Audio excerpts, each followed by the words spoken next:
Hello students, I am Neelam from right to education. आज के इस सेशन में हम पढ़ेंगे कक्षा 8 की पाठ्य पुस्तक बसंत भाग 3 के पाठ 1 ध्वनि कविता के अभ्यास प्रश्न। इस कविता के रचयिता हैं सूर्यकांत त्रिपाठी निराला जी।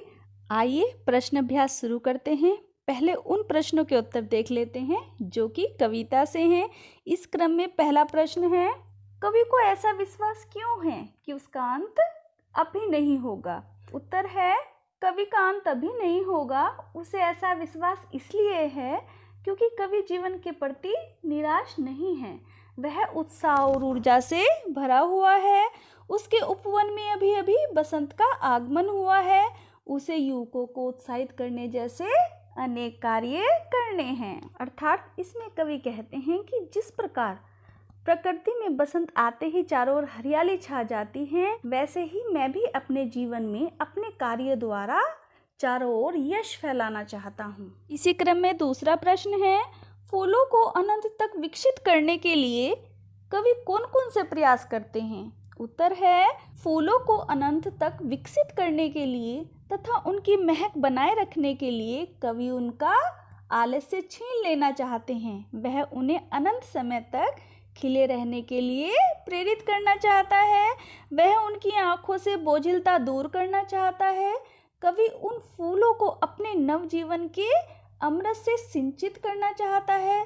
अर्थात कवि उस युवा पीढ़ी को काव्य प्रेरणा से अनंत का द्वार दिखाना चाहता है जो अब तक अपना समय व्यर्थ कर रहे हैं। अर्थात क्या कहना चाहते हैं स्टूडेंट्स?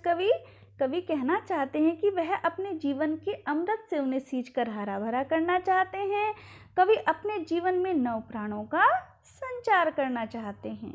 इसी क्रम में तीसरा प्रश्न है, कवि पुष्पों की तंद्रता और आलस्य दूर हटाने के लिए क्या करना चाहते हैं। उत्तर है, कवि पुष्पों की तंद्रता और आलस्य दूर करने के लिए अपने स्वप्निल तथा कोमल हाथ फेरना चाहता है, जिससे पुष्प चुस्त सजग तथा महक बिखेरते हुए पुष्पित पल्लवित हो सके। वह उसको बसंत के मनोहर प्रभात का संदेश देना चाहता है। ऐसा करते हुए कवि चाहता है कि फूल खिलकर बसंत के सौंदर्य को और भी मनोहारी बना दे। यहाँ कलियां आलस्य में पड़े युवकों का प्रतीक है। अर्थात कवि प्रत्येक फूल से उसका आलस्य और प्रसाद छीनकर उन्हें चिरकाल तक खिले हुए देखना चाहता है ताकि वे अनंत काल तक खिलकर अपनी आभा बिखेरते रहें। कुछ प्रश्न कविता से आगे हैं स्टूडेंट्स। पहला प्रश्न देखते हैं, बसंत को ऋतुराज क्यों कहा जाता है। आपस में चर्चा कीजिए, यानी आपको सहपाठियों को मिलकर आपस में चर्चा करनी है। उत्तर इस प्रकार है, ऋतुओं में ग्रीष्म, वर्षा, शरद तथा पतझड़ भी वातावरण को प्रभावित करते हैं, लेकिन बसंत ऋतु के आते ही पसीना, ठंड लगना, कीचड़ आदि नकारात्मक तत्व नहीं होते। पुष्प स्वयं खिलते हैं। प्रकृति की नई सुषमा चारों ओर वातावरण में छा जाती है। आलस्य और निराशा दूर भाग जाते हैं। स्वास्थ्य, सौंदर्य और स्फूर्ति का वातावरण होता है। पक्षियों का कलरव चारों ओर सुनाई देता है। बच्चे बूढ़े सभी के चेहरों पर नया नूर झलकता है। प्रकृति के इसी परिवर्तन के कारण बसंत को ऋतुराज कहा जाता है। अर्थात सभी ऋतुओं पे बसंत ऋतु सबसे अच्छी लगती है, क्योंकि स्टूडेंट उसमें ना तो सर्दी होती है, ना गर्मी होती है और ना ही बरसात होती है। मौसम सुहावना होता है और चारों तरफ हरियाली ही हरियाली होती है। इसी क्रम में अगला प्रश्न है, बसंत ऋतु में आने वाले त्योहारों के विषय में जानकारी एकत्र कीजिए और किसी एक त्योहार पर निबंध लिखिए। उत्तर इस प्रकार है, बसंत पंचमी, सरस्वती पूजा, महाशिवरात्रि व होली जैसे प्रमुख त्योहारों का आगमन भी इसी ऋतु में होता है। देखिए स्टूडेंट, बसंत ऋतु में काफ़ी त्योहारों का आगमन होता है, लेकिन हिंदुओं का प्रमुख त्योहार होली है, तो हम इसका देख रहे हैं। हमारा देश भारत विश्व का अकेला व अनूठा देश है जहाँ पूरे साल भर त्योहार मनाए जाते हैं। रंगों का त्योहार होली हिंदुओं का प्रसिद्ध त्योहार है जो फाल्गुन मास की पूर्णिमा को मनाया जाता है। यह त्योहार रंगों का त्योहार है। जब बसंत ऋतु अपने पूरे यौवन पर होता है, सर्दियों को विदा करके और ग्रीष्म यानी कि गर्मियों का स्वागत करने के लिए यह त्यौहार मनाया जाता है।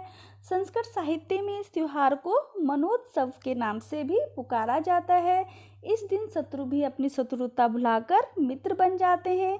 इसी कारण सब उत्सवों में यदि इसे उत्सवों का राजा कहा जाए तो अतिशयोक्ति ना होगी। प्रश्न 3, ऋतु परिवर्तन का जीवन पर गहरा प्रभाव पड़ता है। इस कथन की पुष्टि आप किन किन बातों से कर सकते हैं, लिखिए। देखिए स्टूडेंट्स, जब ऋतु परिवर्तन होता है तो हमारे जीवन पर गहरा प्रभाव पड़ता है। ऋतु बदलने के साथ साथ खाने पीने की चीज़ें भी बदलती हैं। लोगों का खान पान, उनका पहनाव और सब कुछ बदलता है। इसी क्रम में मैंने ग्रीष्म, शीत और वर्षा के बारे में अलग अलग बताया है। देखते हैं पहला, ग्रीष्म। इस ऋतु में झुलसा देने वाली गर्मी पड़ती है जिसमें प्राणी व्याकुल हो जाते हैं और प्रकृति भी मुरझा जाती है। लोगों को ठंडे पेय खाने में पदार्थ लुभावने लगते हैं। देखिए गर्मी है तो हर चीज़ हमें ठंडी अच्छी लगेगी। अमीर लोग कूलर और एसी का प्रयोग करते हैं, जबकि गरीब लोग पेड़ की ठंडी छाया में ही गर्मी की तपन को मिटाने का प्रयास करते हैं। देखिए स्टूडेंट्स, गरीब लोगों पर इतने संसाधन नहीं होते हैं तो वो प्राकृतिक संसाधनों को ही यूज़ करते हैं। सभी को सूती कपड़े पहनना अच्छा लगता है क्योंकि सूती कपड़े पसीने को सोख लेता है और हमें ठंड महसूस होती है, गर्मी नहीं लगती है। शीत ऋतु किस तरह से प्रभावित करती है? शीत ऋतु में बर्फीली हवाओं के कारण लोगों को, विशेषकर गरीब लोगों को, अनेक कठिनाइयों का सामना करना पड़ता है। इस ऋतु में लोग गर्म चीज़ें खाना व गर्म कपड़े पहनना पसंद करते हैं। जैसे गर्मियों में हम लोग ठंडे पसंद करते हैं और ठंड में हम लोग गर्म पसंद करते हैं और हमें इसमें धूप भी बहुत अच्छी लगती है। वर्षा ऋतु में किस तरह से ऋतु परिवर्तन का हमारे जीवन पर गहरा प्रभाव पड़ता है? तो वर्षा ऋतु में कामकाज बिल्कुल ठप हो जाते हैं क्योंकि जब बारिश होती है स्टूडेंट्स तो हम लोग घर से भी निकलना मुसीबत हो जाता है। अमीर और गरीब लोगों में देखिए दोनों को ही कठिनाई होती है, ठीक है। कई बार वर्षा अधिक होने से बाढ़ भी अधिक आ जाती है जिससे सभी को बहुत हानि उठानी पड़ती है। कभी किसी के घर भी गिर जाते हैं स्टूडेंट्स। ज़्यादा बारिश अधिक होने से सारा घर का सामान भी खराब हो जाता है। लेकिन बच्चों को बारिश बहुत अच्छी लगती है। बच्चे काफ़ी आनंद भी उठाते हैं। बारिश आते ही उनमें एक उल्लास सा आ जाता है और उसमें नहाते हैं और खेलते भी हैं। बसंत ऋतु में अस्वस्थ व्यक्ति भी स्वस्थ महसूस करता है। प्रकृति निर्मल आँच ओढ़कर अपना हर्ष प्रकट करती है और चारों ओर हरियाली व सुगंधित फूलों के आनंदमय वातावरण होता है। मानव जाति के साथ साथ पशु पक्षी भी प्रसन्नचित्त हो जाते हैं। देखिए स्टूडेंट्स, बसंत ऋतु में ना तो सर्दी होती है, ना गर्मी होती है, ना बरसात होता है। एक अच्छा मनोहारी सुहावना मौसम होता है। चारों तरफ हरियाली ही हरियाली होती है और जो अस्वस्थ व्यक्ति होता है, मीन्स बीमार होता है, वो भी स्वस्थ महसूस करता है क्योंकि उसको हर तरफ अच्छा ही अच्छा दिखाई देता है, हरियाली ही हरियाली नज़र आती है। भाषा की बात से अगला प्रश्न है स्टूडेंट्स, हरे हरे पुष्प पुष्प में एक ही शब्द की एक ही अर्थ में पुनरावृत्ति हुई है। यानी कि स्टूडेंट्स, जब हम एक ही शब्दों का प्रयोग करते हैं तो कविता वगैरह में करते हैं तो कविता का सौंदर्य बढ़ाने के लिए और उसको प्रभावपूर्ण बनाने के लिए हम लोग प्रयोग करते हैं। लेकिन उन दोनों वर्डों का अर्थ एक ही होता है तो हम उसे पुनरुक्ति प्रकाश अलंकार कहते हैं। कविता में हरे हरे यह बात, वाक्यांश में हरे हरे शब्द युग्म पत्तों के विशेषण के रूप में प्रयुक्त हुए हैं। युग्म का मतलब जोड़े, विशेषण होता है जो संज्ञा की विशेषता बताता है। यानी कि पत्तों की विशेषता क्या है कि वो हरे हैं। यह पात शब्द बहुवचन में प्रयुक्त है। ऐसा प्रयोग भी होता है जब कर्ता या विशेष्य एक वचन में हो और कर्म या क्रिया या विशेषण बहुवचन में हो। जैसे वह लंबी चौड़ी बातें करने लगा। कविता में एक ही शब्द का एक से अधिक अर्थों में प्रयोग होता है। 3 बेर खाती तेवे 3 बेर खाती, जो 3 बार खाती थी वह 3 बेर खाने लगी। बेर बेर का यहाँ पर अलग अलग अर्थ है स्टूडेंट्स। पहले बेर का अर्थ है समय और दूसरे बेर का अर्थ है फल।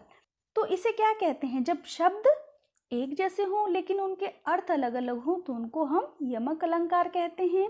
कभी कभी उच्चारण की समानता से शब्दों की पुनरावृत्ति का आभास होता है, जबकि दोनों 2 प्रकार के शब्द होते हैं, जैसे मन का और मन का। इन दोनों का अर्थ अलग अलग है। आपने मन का फिर उस तरह का दोहा भी सुना होगा। तो मन का, और दूसरे मनके का अर्थ है माला के जो मोती होते हैं, या माला या सुमरनी। ऐसे वाक्य को एकत्रित कीजिए। इसी तरह के वाक्य हमें इकट्ठे करने हैं जिसमें एक शब्द की पुनरावृत्ति हो, यानी कि वो शब्द बार बार आ रहे हों। ऐसे प्रयोगों को ध्यान से देखिए और में लिखित पुनरावृत शब्दों का वाक्य में प्रयोग कीजिए। जैसे बातों बातों में, लाल लाल, सुबह सुबह, रातों रात और घड़ी घड़ी। आइए इसके वाक्य प्रयोग देखते हैं। अब वाक्य प्रयोग कुछ भी बना सकते हैं स्टूडेंट्स, अपनी तरफ से भी बना सकते हैं। मैंने ये बनाए हैं बातों बातों में, तो बातों बातों में मैंने सुधा को अपने स्कूल की सारी यादें बता दी। रह रह कर, आज मुझे रह रह कर स्वर्गवासी अपनी दादी की याद आती रही। लाल लाल, राम के पास मैंने बहुत सुंदर लाल लाल फूल देखे। सुबह सुबह है, सुबह सुबह टहलने से स्वास्थ्य रोग मुक्त रहता है, या शरीर रोग मुक्त रहता है। रातों रात, रातों रात सोहन की लॉटरी लगने से वह अमीर हो गया। लास्ट है घड़ी घड़ी, मेरे बड़े भाई के बाहर जाने के बाद उसकी घड़ी घड़ी मुझे याद आती रही। इस तरह से स्टूडेंट्स आपके अभ्यास प्रश्न खत्म होते हैं। आप मेरी वीडियो को लाइक और सब्सक्राइब जरूर कीजिएगा। Thank you.